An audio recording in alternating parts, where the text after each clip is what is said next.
Welcome to WVTC TV Network, capturing family moments in real time, bringing families closer together from the comforts of home. We are unleashing something different to the world. Start your subscription today for the low price of $4.99 per month or $55 annually. Go to www.wvtctvnetwork.com to sign up today.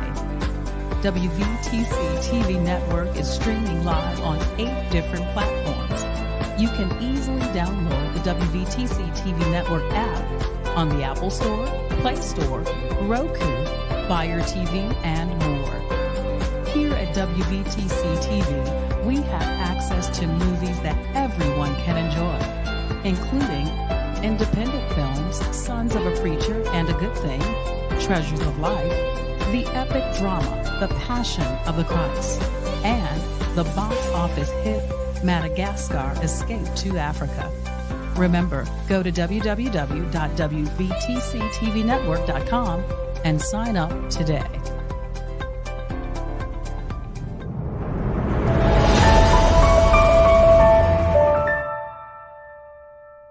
The following program contains views that are not those of WVTC, iNetworks Communications, their subsidiaries, affiliates, or financial supporters. WVTC, reaching the world with positivity. Music to get you through your day. Winning victory through Christ is the only way. I'ma do it better. Better. Better. I'ma do it better. Better. Better.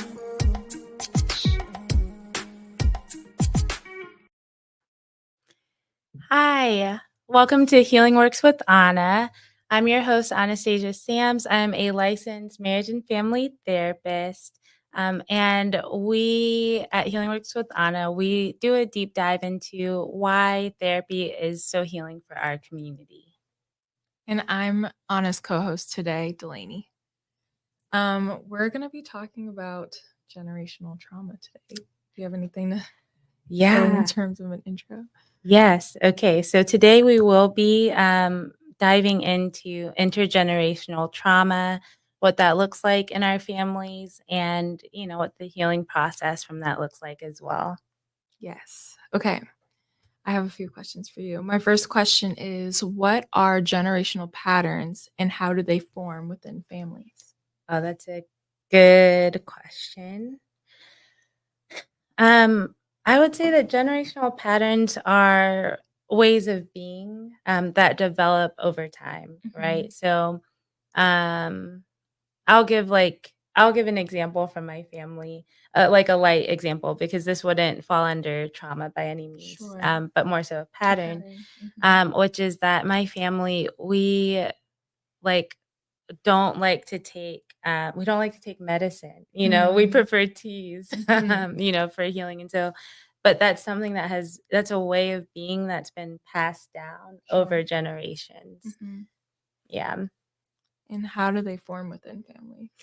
So generational patterns form within families, I think, through a myriad of different ways. Sure.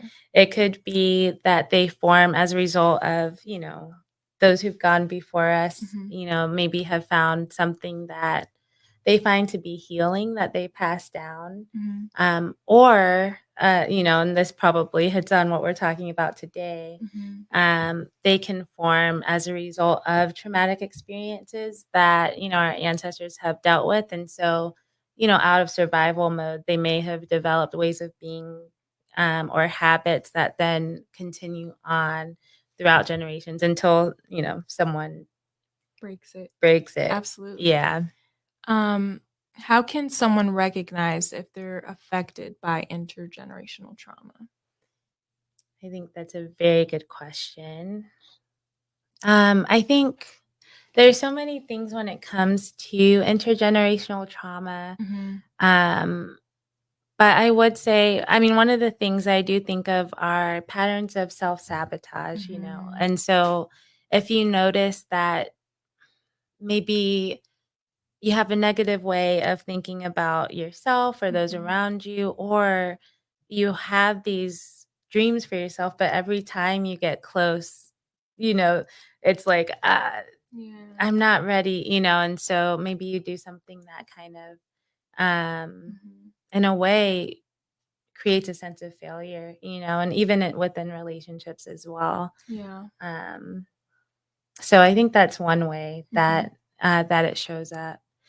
I will say I think it also shows up in maybe, difficulty asking for help Mhm. or a lack of being able to express emotions in ways that are helpful or healthy or healing. Absolutely. Yeah. What are some examples of generational cycles you've seen within Black families, and how do they impact us today? Oh, man. Okay, so some examples of generational cycles I've seen within Black families. I would say one is whatever stays in this house, whatever happens in this house stays in this house. Mm. And I think that where that comes from makes sense. It's rooted in our ancestors, Mhm. like, um, they needed to protect Mhm. us. And so, um, where it stems from makes sense. But what happens now is that can create patterns of secrecy, Mm. that then make it so that there's, maybe you feel trapped or that there's no way out. Mhm. It makes it so that things that really would be helpful to express, to a therapist or to someone trusted within the community, Yeah. don't get expressed. And so then help never occurs. Mhm. And sometimes there's help that is needed. Absolutely. Mm. I think too, like, in terms of recognizing these things, I think a lot of us know what those Mhm. cycles are Yes. because we see it in our parents, our grandparents. We Mhm. hear stories of the generations Yes. before. Um, and, just like not talking, like to your point, like not Mm. talking about certain things, or, selectively brushing some things under the rug, or bringing certain things so much to the forefront. And then it's Mm. like you kind of almost instinctually know. And then, a lot of those can look like emotional unavailability, a Yes. reluctance to seek help, just Mhm. this very like can-do-ness. Yes. Sometimes it looks like turning to vices, or you know what I Absolutely. mean? Or Mhm. gossiping within families and Yes. things like that, that kind of can potentially Mhm. negatively affect families, or it's just such a norm that it's like, Mhm. this just is what it is. Right. And then when you yourself kind of try to put a stop to it for Mhm. you, even if Yeah. it's just like, I'm not going to participate in that, Mhm. it almost makes it all the more clear, Yes. So what do you think about that? No, I agree with that Mhm. 100%. Yeah. I agree with that 100%. I think that, and I think you're right. I think that we do know, and as you're talking, it makes me think of like they're the things that sort of keep us in a state of operating from an unhealed Mhm. space, whatever Yeah. that might be. Um, yeah. And I think too, like, I know we personally talked about this the other day. Like, I Mhm. think we're operating so much out of a space of survival rather Yes. than thinking through, like, Mhm. does this actually work? It's just so almost second nature that you Yes. operate in certain ways, Mhm. like self-sabotaging behaviors, like Yes. distrust in relationships. Yes.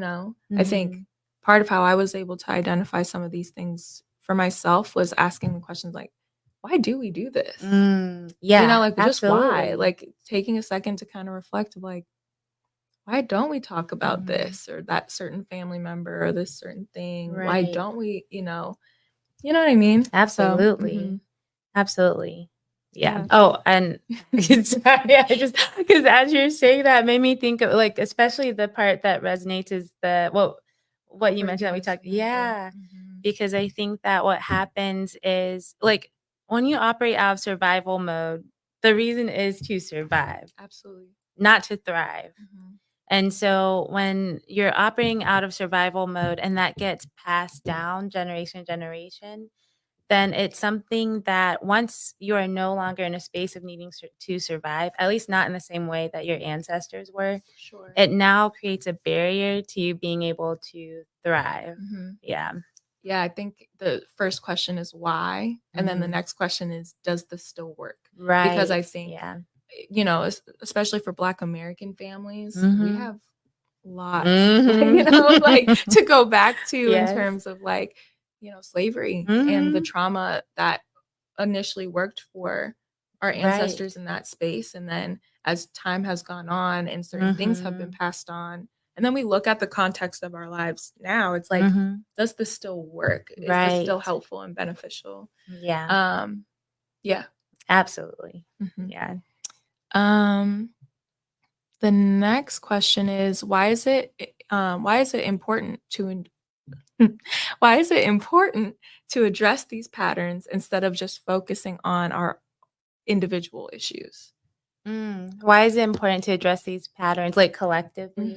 The generational The patterns generational instead of patterns. just Okay. focusing on Oh, I see. our individual issues. Yeah, I think it's so important because our individual issues are rooted in these generational Yeah. patterns. Like, Yeah. I think about especially like self-sabotage or something, I'll speak for myself, self-doubt, Yeah. I think that's something that is not, I mean, if anything, my parents were really encouraging in terms of like, no, Yeah. like They instilled a you're lot of capable. good self-esteem in Right. you. Yeah. But I think there's this deeper thing of, I don't feel comfortable taking up space Mhm. because, grew up in environments where it wasn't always safe to take up space, Yeah. especially if I happen to be in an environment where people didn't look like me, and so Absolutely. that tendency to make myself small. Mhm. And so I think, like that I could come in with the individual issue of, yeah, like Mhm. I have some self-doubt, but it is rooted in that generational pattern of you don't belong here when Absolutely. we very much do, Mhm. And I Yeah. think too, in our last episode, you mentioned something about family of origin or just, Yes. cultural norms. I think Mhm. like when we're able to maybe start with our own individual issues and then reflect it back of like, where did this come from? Mhm. I think it does help, make a lot of that clear. Yeah. Yeah, I Mhm. agree. What are some first steps that someone can take to begin breaking harmful family patterns? I think you said it earlier, which is the reflection, Yeah. like, why do I do what I do? And how is this working for me? Mhm. How is this working for our family? Mhm. Is this something that allows us to feel like we're operating from a healed space? What I mean by that Yeah. is like, it's something, our ways of being are creating patterns of joy, Mhm. fulfillment, Mhm. or is it, wow, like, when I operate in this space, it's actually an unhealed space because it Yeah. creates divisiveness. It creates, it leaves, just a trail of pain, Yeah. And so I think that reflection is the first part. Absolutely. And I Mm. think like I'm fortunate to have come from a family that at least for most of us we can have open conversations. Yeah. I like to kind of ask big questions and challenging questions and kind of get down to the root of things Mhm. and just be really direct. But other times I've found that journaling or, even setting personal boundaries of like, because I'm no longer participating in this, Yeah. then, like creating boundaries, not walls of like, I'm Right. done with all of you. It's No. more of just like, Yeah. when I engage in these spaces, I know when I'm going to stop or when I'm going to Mhm. participate and also just like initiate healing. I think through having a lot of these open conversations with my family members and me doing my own personal work, I've seen positive change in a lot of my family members. Absolutely. And that's been really cool and encouraging to see. Yeah, which I think also speaks to you and speaks to the importance of not just focusing on individual Yeah. issues, but the generational patterns, because what you get to participate in now is creating healthy generational patterns, Absolutely. because healed people heal people, Mhm. and so I think another reason for why it's so Yeah. important. And I Yeah. also believe, sorry, but No, I also please. believe that history repeats itself. I think when we're able to Absolutely. look back, it helps us to be able to see the future so much Absolutely. more clear. Yeah. So yeah, I think I that's agree really with good. that. Mm. How can families address trauma without assigning blame or creating tension? Mm. This one's Yeah. tough. No, that is deep. It's How can challenging. families address generational trauma without assigning blame? I Mhm. think first and foremost, I think what you mentioned, the ability to have open conversations of why we do what we do. So I think it involves some history of like, okay, here are, some of our ancestors or the generations before us, and how they operated.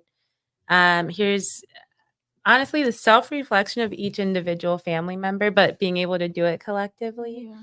while also then taking accountability. And we just Mhm. talked about this over the weekend and with another colleague, the difference between real accountability and implied Yeah. accountability. And so being able to, with implied accountability being Mhm. essentially another way to place blame, Yeah.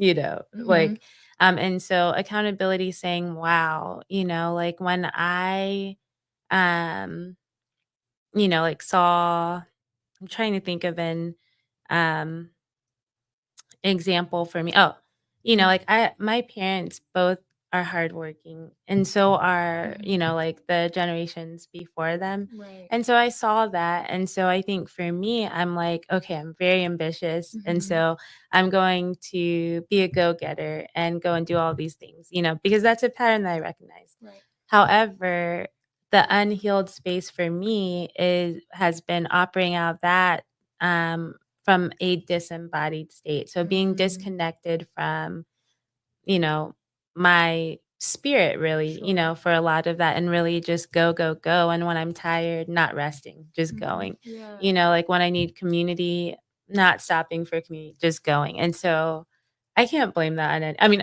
if I wanted to, I'm sure I Right. could find a place for blame, but really the goal would be for me to say, okay, this is how I am contributing to creating an unhealed Yeah.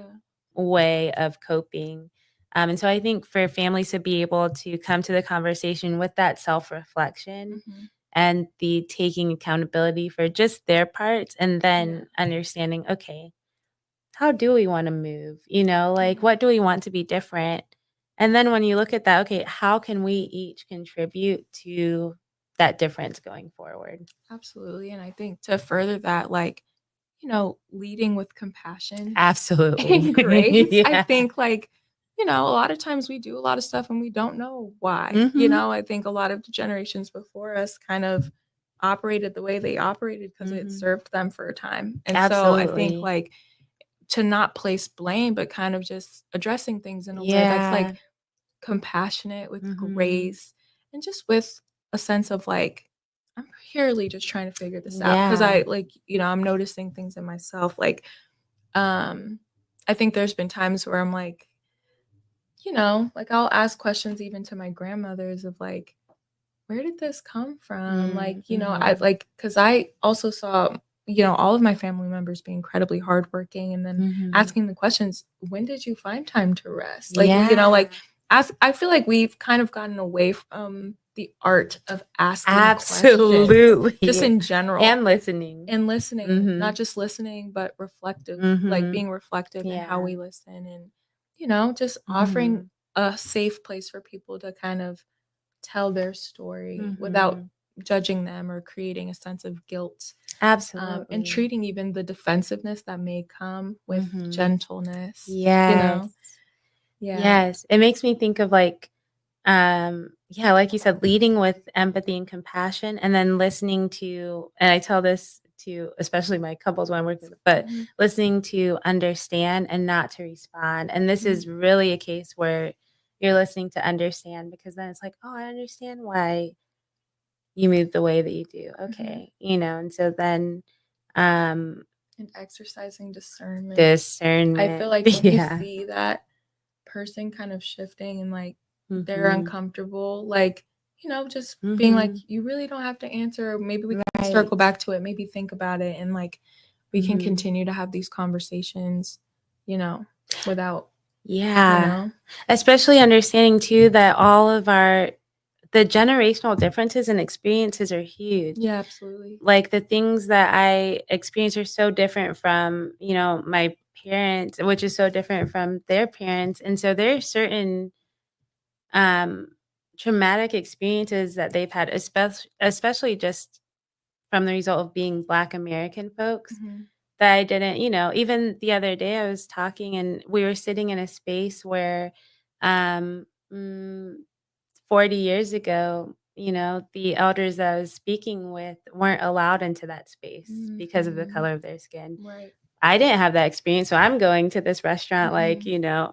awesome. Yeah. And they're like, yeah, no, we weren't allowed here at all. Right. And so like understanding that that dictates how you move. Mhm. And so that leading with empathy and And understanding being curious. Like, I yes. love when I'm able to sit with my parents or Mhm. my grandparents or even aunties, uncles, cousins, Yeah. and just asking them their story, like, just Mhm.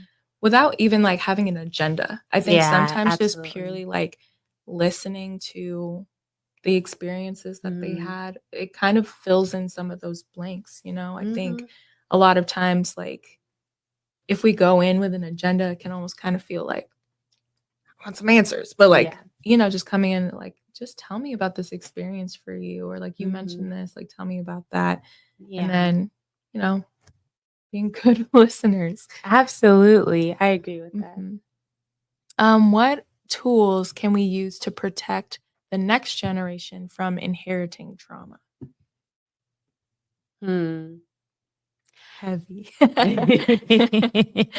Amazing. Yeah, I'm like, oh, that's a good Yeah. question. So I think one tool that we can use, and I'll be curious your thoughts on this too, but is I think accountability, Yeah. of Mhm. understanding like, hey, these are, for me, these are the circumstances that I grew up in that created the way I move. Mhm. And that's not an excuse, Right. and so um I'm recognizing, okay, though that may have created the way that I move in relationships or in, with colleagues or, in Mhm. community with others, um, I am also responsible for whether or not that causes harm. If it Mhm. causes harm, then it's my responsibility to say, okay, while this served me, like you mentioned earlier, this served me for a time, it's not serving me now. Mhm. So what do I need to do? Which is a great time for therapy. You hear that, folks? Yes. But what can I do, to operate from a more healed space? I think that, Mhm. yeah. I agree. I think, like, it starts with us. Mhm. Michael Jackson Yes. did sing "Man in the Mirror," and he was really onto Yes, something. It really starts with absolutely. us, and I think Mhm. when we are able to identify the things in us, and I think therapy is such a great tool in us, in the sense of, like, helping us get deeper into Mhm. why. Like, we don't like the word triggered, we like the word Mhm. activated. Like, I think Yes. as soon as we feel activated in some way of like, "Ooh, this is rubbing me the wrong way," or I'm feeling Mhm. kinda, whatever, to kind of pause and, because if you're able to look back and be like, "Well, I don't wanna react like that," Right. and, doing the necessary work for you, and then when we, look to the next generation, like, our kids and, grandchildren or whatever, Mhm. we can kind of offer them opportunities to make choices differently than us, and to guide Absolutely. them and teach them in, you know, in a way that we may or may not have had. Mhm. And I think too, just having healthy communication Mhm. and just a goal to kind of pour into Yes. the next Mhm. generation and create a positive legacy of, like, we're not going to operate like this Mhm. anymore. We're going to try to do things this way. Yeah. um Without being extreme. I think a lot of Mhm. times we see our parents go through something really Yes. hard, or they've expressed certain things, and then we want to swing to the whole other side of the Mhm. pendulum, thinking like, oh, let's overcorrect it. I Mhm. think sometimes we have to find balance. Yes. know? I will say, I mean, that's one thing, again, like as Mhm. that therapy really helps with Yeah. is helping to understand, okay, who is it that I want to be, Mhm. Um, Yeah, like that's a enter good role here. question. Like who is it that I want to be? Mhm. Or for couples, like what is the relationship that you want to have? Right. Whether you saw it or not, what is the relationship that you want to have? Because I agree, Mhm. like when you focus on I don't wanna do things this way. Yeah. The more you focus on it, the more that, like, what you maybe you do swing to the other way and cause harm in that way versus, Mhm. like, focusing on, "Okay, I see how things were done. Yeah. I already know that I don't wanna do things that way, although I can understand why they were done that way. Yeah. So, who is it that I want to, be and become as as a wife, as a mom, as a friend," Mhm. Yeah. Yeah. Okay, this is a big question too. Um, in what ways does the wider culture or society influence generational trauma in Black families? Oh my gosh. This is a big question. I'm like, it's in what ways is the wider culture influence? I would say Or I'm society, like, yeah, influence. we need a book, but just to We could write answer, that book. yeah, that's true. Um, In so many ways, I would say in the media, the media that you Yeah. take in. There are certain shows and movies that I won't even Music watch, and what have you. Yeah. music, that I won't listen to because it's not speaking life. It's not speaking things that I Yeah. would want. It's really speaking into trauma and Mhm. continuing of these cycles or stereotypes, Mhm. that don't even come from us Mhm. originally. Yeah. And so, yeah, I think that being mindful of that, I think that also too, and we talked about this the other day, but what can sometimes happen, especially, with the millennial and Gen Z Gen Z. populations, is the gender wars, Oh my goodness. I'm like, That could be a whole podcast in it could be a itself. whole, yeah, I'm like, we're better together. Yeah. And they know that. Mhm. And so really considering that, like everything is meant to destroy us. And Mhm. so when we can understand that, we can understand how we're not going to let that happen by living aligned to our values, being accountable, understanding, empathetic, Yeah. in community with others, and, like being curious, as you said earlier, too. Mhm. Yeah. Yeah, I was gonna say that too. I think there is something to be said about systemic racism and economic stressors that are already there, Mhm. but and how we operate. Like I think with grind culture, Mhm. like it's just such this mindset of like we gotta go, go, go, go, go. And it's like when do you rest? When do you Right. you know, you know, I always say human beings are not meant to be we're not built like ground. that. Coffee beans are meant to be ground. Absolutely. And I Yeah. think to your point too, I just think that I know I am a millennial kind of Gen Z person and social media does affect so much. I think Absolutely. just simply of like the dating advice that we get, like Mhm. there's just already just so many different conflicting messages. And then we lose opportunities to look to our elders, to look Yes. to our families, to Mhm. again, listen to their stories, see what worked, what didn't, what Right. encouragement and advice do you have for me, Mhm. and how do we move forward? And, Mhm. taking those things with a grain of Of salt, but course. like also taking those things to therapy or Mhm. what have you, and just having good conversations around stuff. Yeah. Um, I just think it's almost saddening, like sometimes the Mhm. media and how things can be portrayed Mhm. when we can totally look inward and make choices of like, that's not going to be me though. I want to Right. like really further not Mhm. just our own personal family in, in Mhm. creating legacy, but further the culture at Absolutely. large. So, It goes back to what you said earlier of understanding who you are, but also where you came from, so you right. can understand, like where to go in the future, Absolutely. and how to bring everyone with you. Absolutely. Mhm. This could also be a great plug too of like a lot of the work that you do Yes. with healing work, Absolutely. like as couples, as Mhm. couples therapy. Yeah, I will say we work honestly, that is our primary focus. I know we mentioned in the last episode finding therapists who are culturally responsive. Mhm. That is one of our core values. Mhm. But our focus is on helping both couples and individuals break intergenerational patterns that are unhealed or unhealthy, like, Mhm. or are born out of past traumatic experiences. Mhm. And I will say it's some of the most rewarding work because it does help, it does bring that. I think, like sometimes we can even maybe come from a sense of like, oh, like the generations before, why did they do this or why did they do that? Yeah. Like you mentioned, that blaming piece. And so Mhm. to get to help people in therapy be able to foster a sense of understanding Mhm. for why, things were the way they were, and also understand, okay, and, like you get the opportunity Mhm. to make a shift, make a generational shift into, Absolutely. because we hear a lot about generational trauma. We don't talk about generational blessings, and so you get to shift Yeah. into creating generational blessings, Absolutely.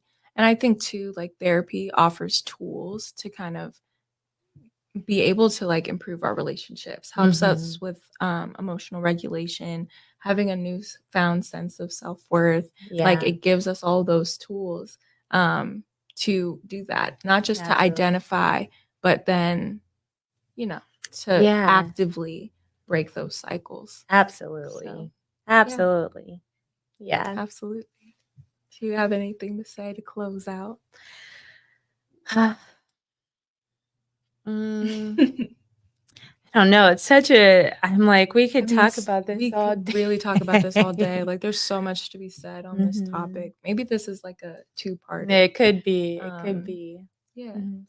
I guess Do you have any like practical tips? Oh, sure. Mhm. So I do think practical tips would be honestly journaling about the things that we've talked about. So first journaling prompt could be, to reflect on um, your ancestors and your elders and the patterns that you've noticed that have been a source of healing in your family, and then the patterns that you've noticed that have created unhealed, or maybe even traumatic experiences.